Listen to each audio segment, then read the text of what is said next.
인터플렉스 2023년도 실적을 스루풋 회계로 분석하고 연말 매출액까지 예측해 보도록 하겠습니다. 매출은 4.2% 감소, 영업이익 31.5%가 감소했습니다. 가공비 배부 재고자산 회전율은 47.2회전으로 상당히 높게 산출이 됐습니다. PBR은 1.58로 평가받고 있고요. 재고 회전율 상승이 분석 결과 현재 경쟁력으로 나타나고 있다, 이렇게 평가를 할 수 있을 것 같습니다. 구독, 좋아요 부탁드리고 필요하시면은 속도나 음량을 1.5로 올려서 보시기 바랍니다. 먼저 원가회계손익으로서 매출이 2,617억 원으로서 전년보다 4.2% 감소했는데 가공비 배부 재고자산은 9.4%를 줄였습니다. 원가회계상으로는 기대치만큼 영업이익이 안 나오지만 스루풋 관점에서는 매우 잘한 것이라고 이렇게 반대로 평가할 수 있겠습니다. 매출원가가 적게 감소했으니까 매출원가가 상승했다는 의미가 되겠고요. 그래서 매출 총이익이 10.9% 하락을 했고 감소를 했고, 판매관리비 및 대손상각 10.4%가 증가해 가지고 영업이익이 162억 원으로서 전년도 214억 원보다 24.3%가 감소했습니다. 2021년도에 39억 원이라고 아주 저조한 매출액이 3천억을 하면서도 매우 저조한 영업이익을 냈었는데 2022년도에 크게 개선이 됐다가 다시 조금 하락하는 거로 되어 있습니다. 2022년도에는 영업이익이 무려 446.9%나 크게 상승을 했었죠. 영업이익률 7.8%에서 6.2%로 떨어졌습니다. 스루풋 회계로 분석한 결과는 매출에 비례하는 매출 재료비는 2.9%가 증가했어요. 매출 하락률하고의 갭이 7.2%이기 때문에 플러스 원재료 가격 및 상품 가격이 상승했다라고 1차 추론을 해볼 수 있겠습니다. 스루풋률은 3.8% 하락했고요. 운영 경비가 7.2% 감소해서 그 결과 영업이익은 TOE 생산성은 1.16으로서 0.06포인트가 하락을 했습니다. 영업이익은 164억 원으로서 원가회계 영업이익보다는 큰 차이가 없습니다만 약 2억 원 돈이 더 이익이 났습니다. 그나마 어느 정도 재고를 감소시켰기 때문입니다. 전년도에는 25억을 더 벌었어요. 스루풋상으로는. 재고자산 명세를 보면은 상품, 제품, 제공품, 가공비, 배부 재고자산이 5억 600만 원이 감소를 했습니다. 물론 상품에는 가공비가 배부되는 재고자산은 아니지만은 일반적으로 묶어서 하고 있는데 독특한 점은 상품이 더 금액이 많다는 거예요. 제품은 계속 줄여왔습니다. 자, 그러면은 자기가 직접 제조하는 것보다는 어떻게 상품을 구입해 가지고 납품하는 게 맞냐? 요렇게 이제 또 인식을 해볼 수 있는데, 그러나 현재 제공품도 돌아가고 있는 게 있기 때문에 생산 속도를 뭔가 조절하고 있다, 이렇게 봐지기도 합니다. 비용의 성격적 분류를 1번과 2번으로 디커플링 하면은 매출원가 재료비는 1.2%가 증가했고요. 운영경비는 7.2%를 감소시켰습니다. 운영경비에서 판매관리비를 뺀 금액이 공장 가공비로서 금액상으로 9.6% 감소했고, 총 제조비용에 비한 비율로는 3.7%가 하락했습니다. 재료 비율이 3.7% 상승했기 때문에 여기서도 우리는 원재료 가격 및 상품 가격이 매입 가격이 상승했다라고 이렇게 추론을 해볼 수 있겠습니다. 1, 2차 추론은 모두 원재료하고 상품 가격이 상승했다는 겁니다. 요거를 제 자신도 기억을 하면서 진행을 좀 해보죠. 그래서 그 매출 원가 재고자산 회계 투명성 3단계 중 1단계로서 가공비 배부 재고자산의 증감액과 차이가 어떻게 되느냐. 그 재고자산 명세에 의해서는 5억 600만 원이 그 감소를 했는데, 이 비성분 쪽에서는 이게 플러스로 표현되어 있는데 21억 원입니다. 그 갭이 16억 원인데, 이것은 그 비가공비 배부 재고자산, 원재료 포함 기타 재고자산들의 증감액이 되겠습니다. 이것을 가감하면 일치합니다. 그러니까 어, 인터플렉스는 재고자산의 변동 범위를 전체 재고자산으로 가져가고 있다. 물론 총 제조 비용에는 왜곡이 일어날 수 있습니다만은 매출원가 산출은 이 결과는 똑같다, 이렇게 얘기는 할 수 있겠어요. 여기에서 하나 또 짚고 넘어갈 것은, 항상 저는 그 IMF 재고 흐름을 흐름식으로 이렇게 표현해 줘야 된다라고 요구하고 있는데, 왜 그러냐 그러면은 주석 내용의 유형자산 양식만 보더라도 이런 기초잔액에서 취득, 입고가 있고 처분, 출고가 있고 대체가 있고, 그 다음에 다른 게 있을 수도 있어요. 기말잔액. 여기 뭐 어, 재고 쪽에서는 평가손실 환입회계 이렇게 했는데, 여기에서는 이제 감가상각이라는 게 이제 들어갈 수 있는데, 예전역에 처음부터 기초잔액의 감가상각을 뺀 금액으로 비교를 하면은 이렇게 간단하게 표현할 수는 있겠습니다. 유형자산 흐름으로 공시하면서 왜 재고자산은 흐름으로 공시하지 않을까? 이 인터플렉스한테만 하는 얘기가 아니고 전 제조업체한테 하는 얘기예요. 이 관행들이 좀 개선이 돼야 되지 않을까? 계속해서 의견을 말씀드리고, PQ 총 제조 비용의 갭은 아까 그 언급한 대로 비가공비 배부 재고자산의 증감액이 금액이 되겠습니다. 그리고 현금흐름표 기준 전체 재고자산도 증감액은 일치를 합니다. 한마디로 재고자산 회계는 투명하다, 이렇게 얘기할 수 있겠어요. 다만 재고자산은 변동 범위를 그 표준이 WCAI로 해야 되는데, 저는 그렇게 주장하는데, 기업마다 그 아직 그 원가 회계라는 게 그 정해진 회계 기준이 불분명하기 때문에, 기업마다 그 나름대로 자기가 임의성이 들어간다는 게 문제가 있을 것 같습니다. 우리가 사는 세계가 그렇게 다그 합리적이고 표준화되어 있지 않다는 점도 여기서 한번 또 추가적으로 언급을 하고 싶네요. 운영 경비에서 인건비가 255억 원이 집행이 됐는데 전년보다 6%가 감소했습니다. 그 직원 수는 늘어졌어요. 그리고 평균 임금이 전년도 6,800만 원이었는데 6,300만 원으로 내려갔습니다. 직원이 3명 증가했다고 평균 임금이 이렇게 내려갔느냐? 그러면은 사람 임금을 깎은 게 아니고 아마 잔업, OT를 안 했을 것 같아요. 왜냐면 아까 그 재고가 많이 줄고 제공품만 있는 상태였잖아요. 그러니까 이 매출이 하락하면서 생산량 조절을 나름대로 하고 있다. 이렇게 지금 판단이 됩니다. 그리고 외주 가공비도 좀 줄였습니다. 그러면은 그 판매 예측이 여의치가 않으니까 생산량 조절을 하고 있다. 이거 매우 고무적인 겁니다. 재고 회전율 상승을 했다는 것 자체가 재고를 줄였다는 얘기거든요. 그 오래된 얘기입니다만은 이 기업의 그 ERP 프로그램을 이 납품하신 전산회사 분을 그 알고 있는데, 재고 관리를 참 충실히 하도록 프로그래밍해서 납품을 했다. 이런 얘기를 좀 들어서 더 관심 있는 기업이기도 합니다.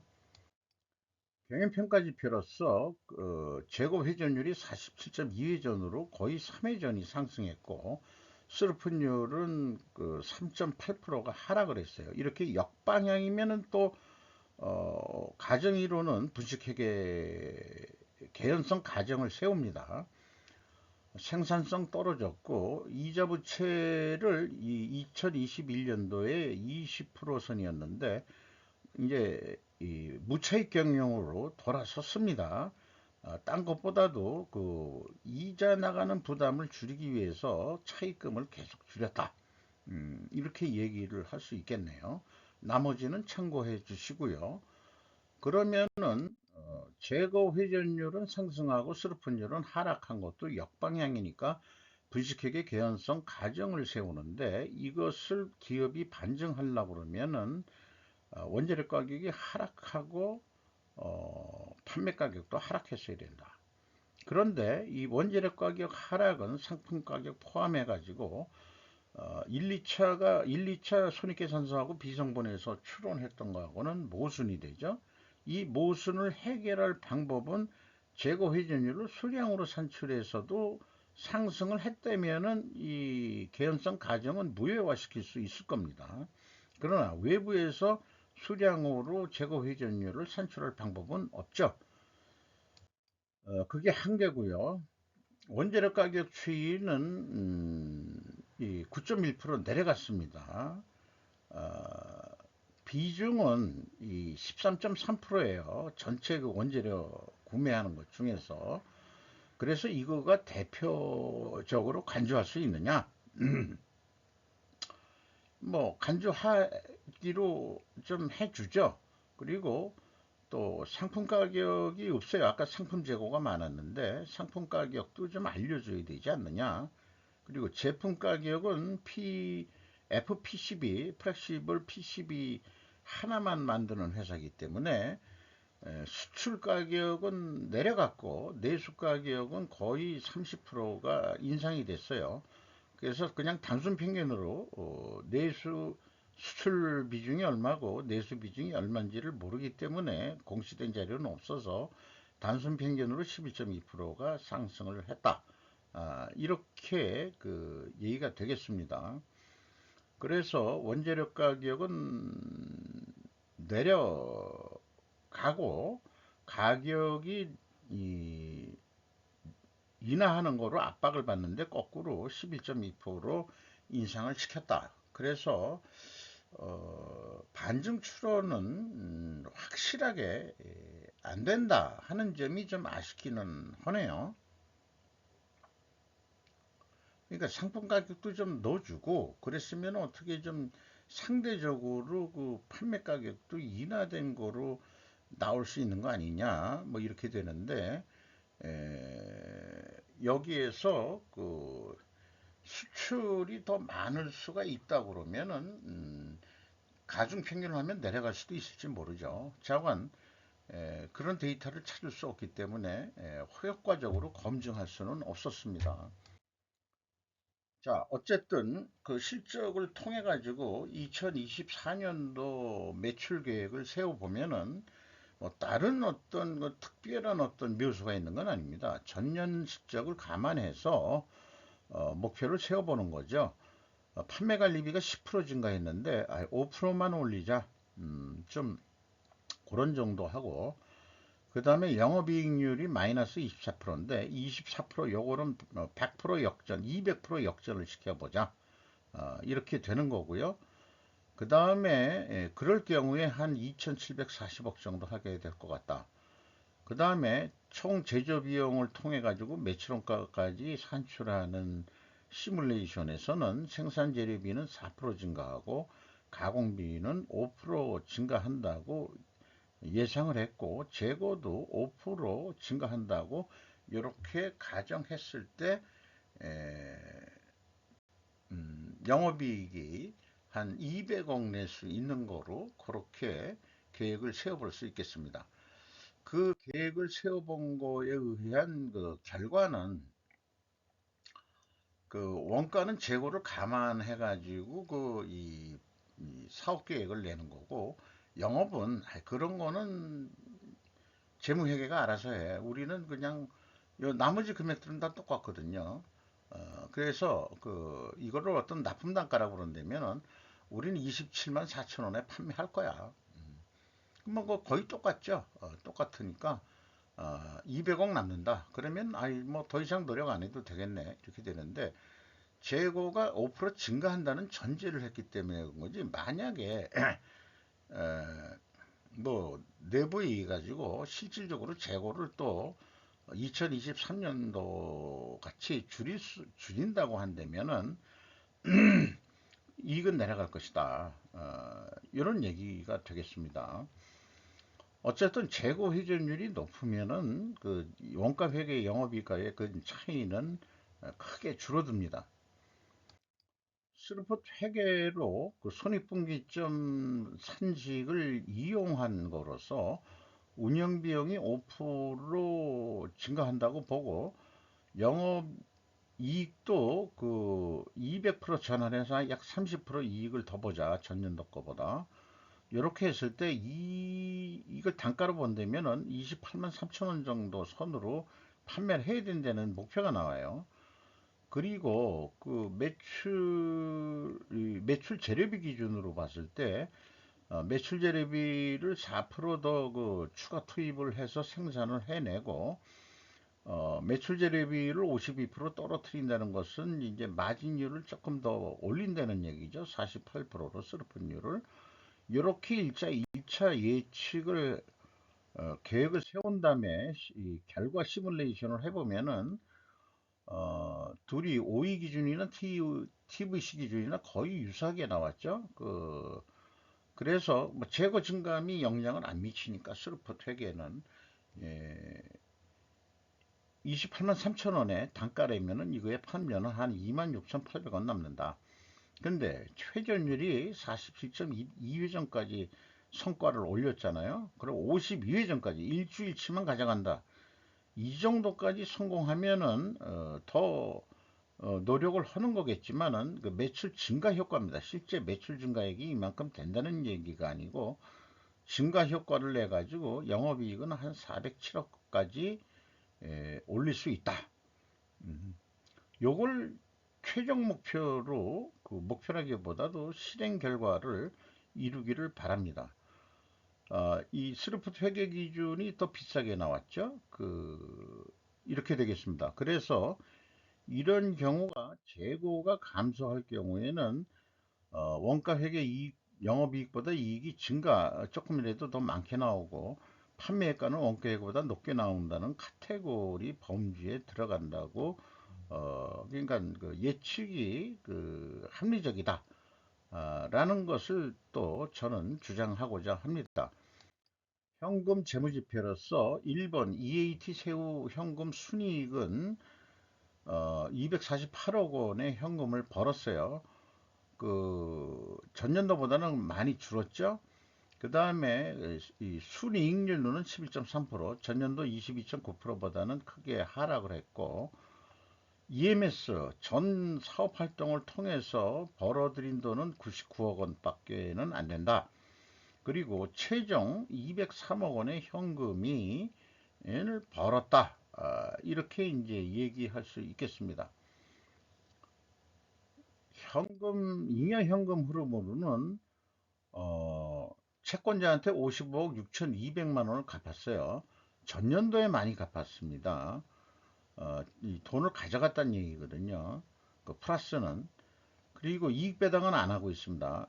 그것이 바람직하다고 봐요. 이자 부채가 나가는 한은 제로되기 전까지는 아직까지 뭐 이익 배당할 수는 없다. 또한 아직까지 이 전체 이익 잉여금이 있는 회사가 아니고 결손금이 있는 회사이기 때문에 이익 배당은 아직 꿈에는 못 꿀 겁니다. 여기 밑에 표현이 되어 있지만 603억 원에 지금 결손금이 있는 상태인데 계속 줄여나가고 있죠. 그래서 계속 개선되고 있다 이렇게 봅니다. 레버리지율을 제로화 시키는데 그간 전념했다면 영업 실적에 따라 이익 배당도 가능할 것이다. 향후 이익 잉여금이 플러스로 돌아선되기 전까지는 어, 그래서 그때까지는 이익 배당은 안 하는 것이 이제 마땅할 것이다. 이렇게 이제 판단이 됩니다. 주가는 14,820원으로서 2023년 초보다는 5,415원이 상승했어요. PBR 장부가격 대비 1.5% 2.58이 나옵니다. PBR이 많이 그 상승을 했네요. 코리아 서키트가 30.56% 가지고 있고 시그네틱스가 6.83%가 있고 특수관계인으로서 고려 아연이 6% 지분을 가지고 있습니다. 외국인이 그렇게 관심 있는 기업은 아니지만은 거의 5% 선에 다달이게 4.76% 지분을 가지고 있네요. 나머지 자료들은 그 참고 자료가 되겠습니다. 시간이 되시면 한번 읽어봐 주시면서 제가 주장하고자 하는 것들이 무엇인지 공감해 주시면 또 대단히 감사하겠고요. 우리가 돈을 벌기 위해서 뭘 할 거냐 하는 그거를 영문으로 작성된 겁니다만은 이런 것도 나중에 기회가 되면은 별도로 시간을 내서 한번 해보고자 합니다. 마치도록 하겠습니다.